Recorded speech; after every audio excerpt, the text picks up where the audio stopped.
But I want to make sure that I go into a theme because it seems like every time that something is happening, from a criminal perspective, that there is like a spirit. I really do believe that we're battling against principalities and spirits. And it's not just people making bad decisions, but it's people being taken over by certain spirits. But it's like a theme that happens. You'll see a whole bunch of women that's being reported doing crime. You'll see people taking out their whole families in multiple different states, which is wild also. But it seems like today, in addition to a couple other things, that there's this theme against children, and we got to protect our babies. We absolutely have to protect our babies. Let me give you an example of what's going on across the United States that's been coming across my desk. Tonight in Douglas County, a 3-year-old girl is dead and her mother is in jail on child abuse charges. Deputies say that woman spent the night in the woods with her 2 kids while on drugs. Tonight we're learning this is not her first arrest for cruelty to children. Fox 5's Rob DiRienzo has spent the evening piecing all of this together. He joins us now in Douglas County. Such a tragic situation, Rob. Yeah, Courtney, some pretty unbelievable details we're finding out. Douglas County Sheriff's deputies announced this arrest and this death earlier this evening.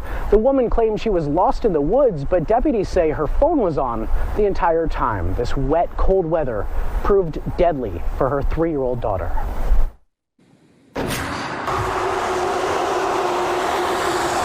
Investigators in Douglas County say Uriah Ridge was in the woods with her kids for nearly 12 hours.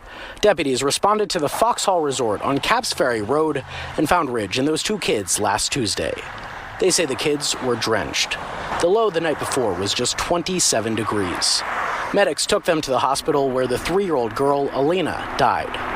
Sheriff's deputies say they vanished around midnight, and Ridge didn't call for help until almost noon the next day, despite her phone being charged. They allege Ridge used cocaine and weed before heading out into those woods near the resort. She's now been charged with felony murder. There's no word on the condition of the other child who was with her. The Fox 5 I team uncovered this isn't her first run-in with cops on child abuse charges. In 2022, she was charged with assault and cruelty towards children.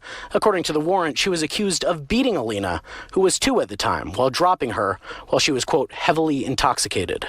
A judge gave her bond and she was able to keep her kids. Last week, a day after the 3-year-old's death, the DA asked for that bond to be revoked. And we do have calls out to the DA's office to see if this could have been prevented. She is set to be arraigned tomorrow at 1:30 in Douglas County Court. Meanwhile, tonight she is behind bars in shelter in the Douglas County Jail. The question that they're asking themselves is could this have been prevented? Now, some people are going to blame the DA's office for letting them keep her kids, or, the fact that she always was intoxicated and something happened before, or even the fact that she was high on trees and cocaine while she was out in the woods for 12 hours with her kids. And then one of them obviously succumbed to what was going on that they took her to the hospital for whatever that is. But a lot of people are going to ask the questions and they're going to say, well, shouldn't we hold the DA's office accountable for allowing her to keep her kids? I say no. I say absolutely they shouldn't be held accountable. I've been calling for women to be held accountable for their actions for a long time. And now you're starting to see the kiddies suffer as a result of it. See, we don't really get to see the kids suffer or get to see the results of what happens when you let people have children that are not capable of having children and you don't put any barrier to entry, or we don't hold them accountable. And what happens is they have these children and it's not conducive for the children's lives, but we don't hold them accountable. And so then the people that pay for it are the little toddlers and the 4-year-olds that ultimately succumb to their wounds. But this has been happening for a long time. Maybe it's not a toddler, but you wind up suffering and then becoming an adult.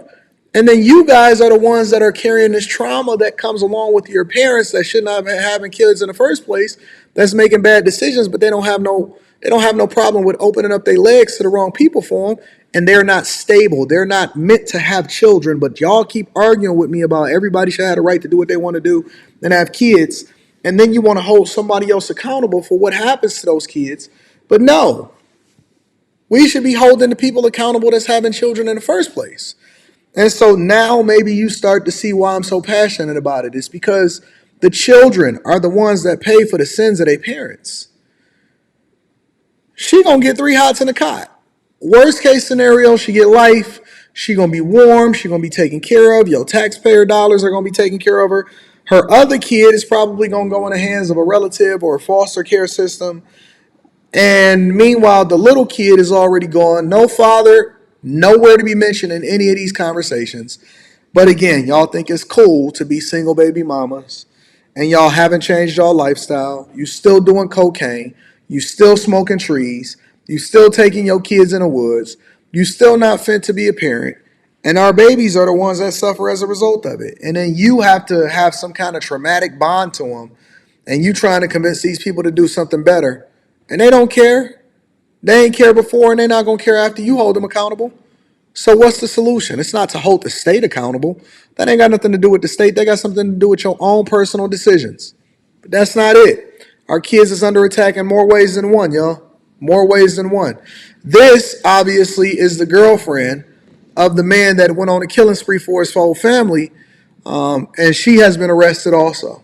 Good morning, guys. Now, the suspect's girlfriend is being charged with obstructing justice. Joliet police say that she prevented them from allowing an arrest to happen after 8 people were murdered over the weekend. Joliet police are saying they arrested 21-year-old Kylie Cleveland Singleton yesterday for obstructing justice. During their investigation, Joliet PD tell us they identified Kylie as the girlfriend of Romeo Nance, also finding out the two are the parents of a 3-year-old boy. On Monday, she agreed to be questioned, but officers say they believe she made statements in order to prevent Romeo Nance's apprehension. Romeo Nance killed himself Monday night after a long manhunt ended near San Antonio, Texas. Police say the 23-year-old murdered 7 of his family members Sunday afternoon on the 2200 block of West Acres Road. Those include Romeo Nance's mother, 47-year-old Tamika Nance, his aunt, 38-year-old Christine Esters, his uncle, 35-year-old William Esters, his brother, 31-year-old Joshua Nance, his 20-year-old sister, Alexandria Nance, his 16-year-old sister, Alona Nance, as well as his 14-year-old sister. I know the whole community is traumatized. Romeo Nance continued his rampage at the Pheasant Run Apartments on Bradford Road. That's where he claimed the life of Toyoshi Bakari. He also shot another victim in the leg. The victim's neighbor, Michael Mickens, saying he heard multiple gunshots on Sunday. I hope that his family, can heal from the tragic events. And we're expected to hear more about that girlfriend's connection to this case when she has her first appearance here. Now remember, again, you do know that the girlfriend that was recently arrested that was protecting a boyfriend after he had basically or allegedly eliminated his own family, you do realize that they have a 3-year-old kid here, right? She's arrested. He take out his whole family and then off himself. And it's a 3-year-old kid that had a father and a mother that he shouldn't have been a father and a mother in the first place. They should have never had a kid in the first place. I'm just being real with you.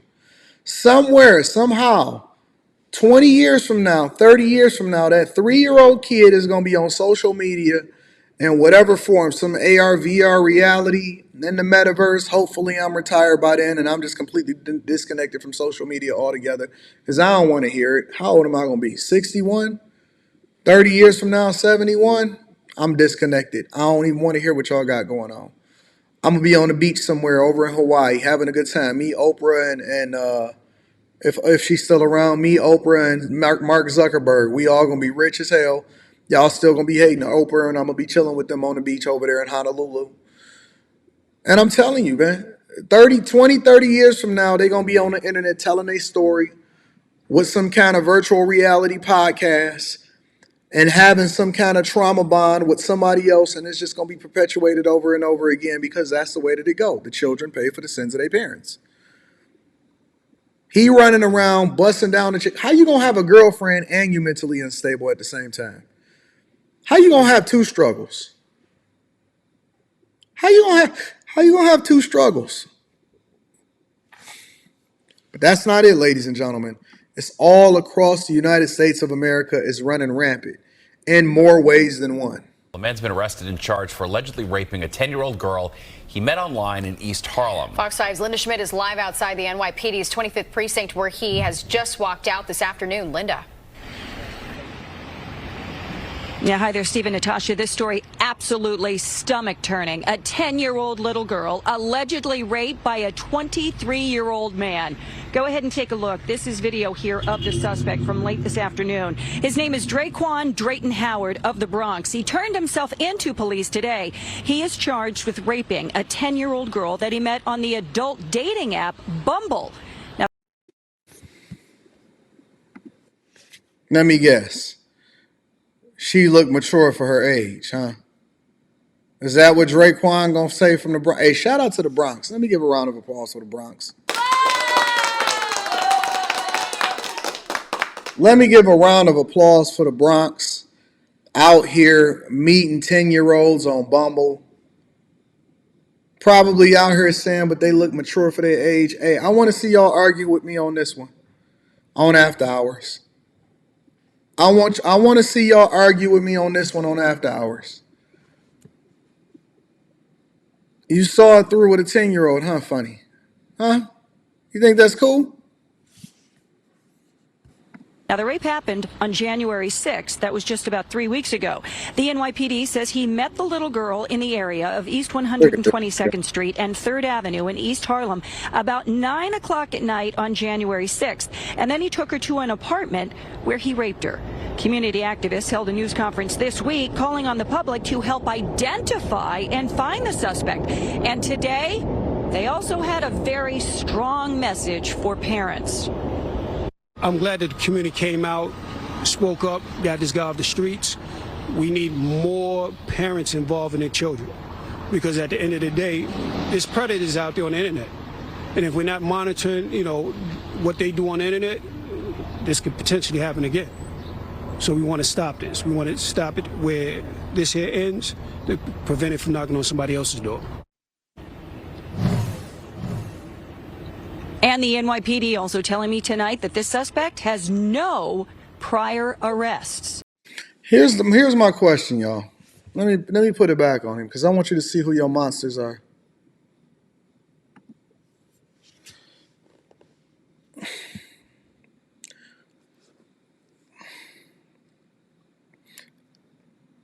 A 10-year-old